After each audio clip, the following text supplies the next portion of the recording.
Welcome back. This is problem number 4 on Prerequisite Review B for Math 116. This is the third page of that Prerequisite Review document. Complete the following table so that all the points listed are contained on a single line.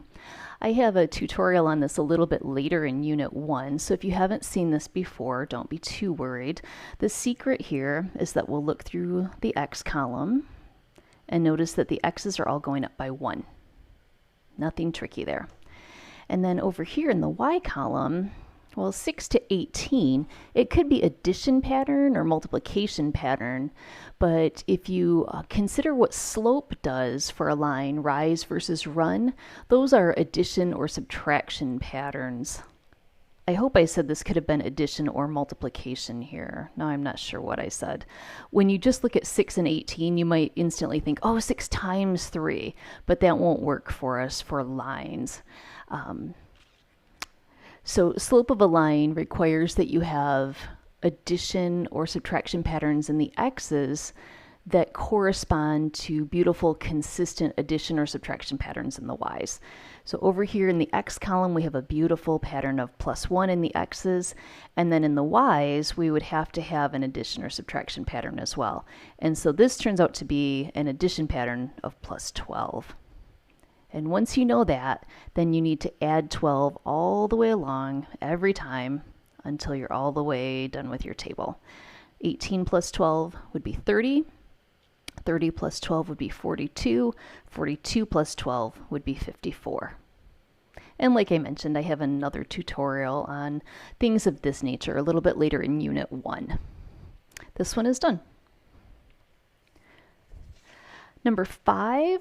Write the equation of the line in slope-intercept form, whose graph contains the points 2, -2 and -8, 14.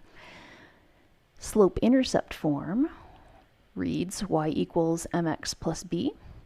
We need to know the slope, and we need to know the y-intercept. I don't know either of those things yet. There are no gifts here. I say we go find the slope first. Slope equals... I wrote this down once before for these prerequisite pages. There's the slope formula. This is sometimes also seen as the change in y versus the change in x. If you subtract your y's, like 14 minus a -2, and then divide, then you have to be consistent with the order. So I used 14 from the second point and subtracted -2 from the first point. That means I need to do -8 minus 2 for the x's. I have to go in that order. Cleaning this up a little bit, 14 minus a -2 is 16, -8 minus 2 is -10.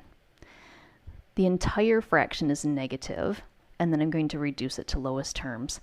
Let's see, -8/5, that would be reduced all the way down. So that gives us a slope that we could substitute into our slope-intercept form. Y equals -8/5 x plus b. Then I need to figure out what b should equal.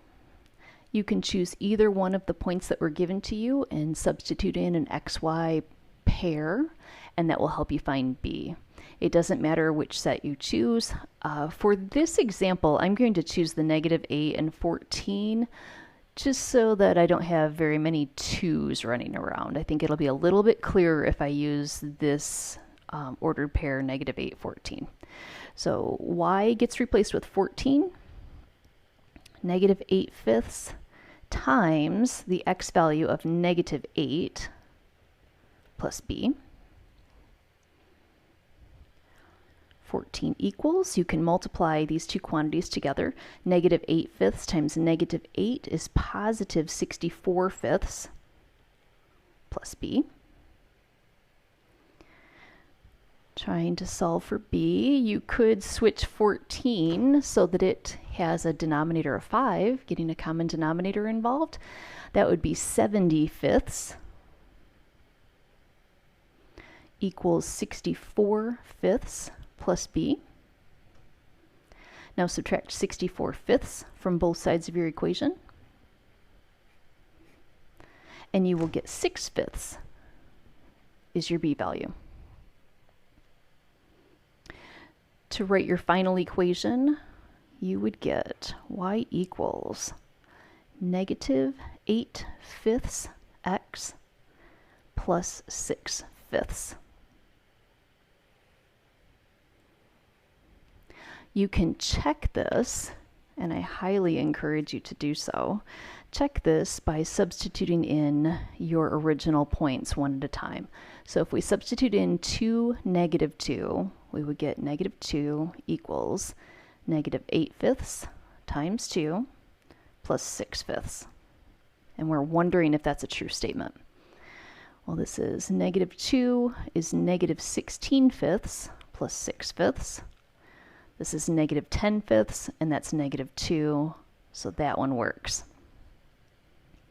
The other point, negative 8/14, that's the one we use to construct that b value, so it should work, but it's worth a double check.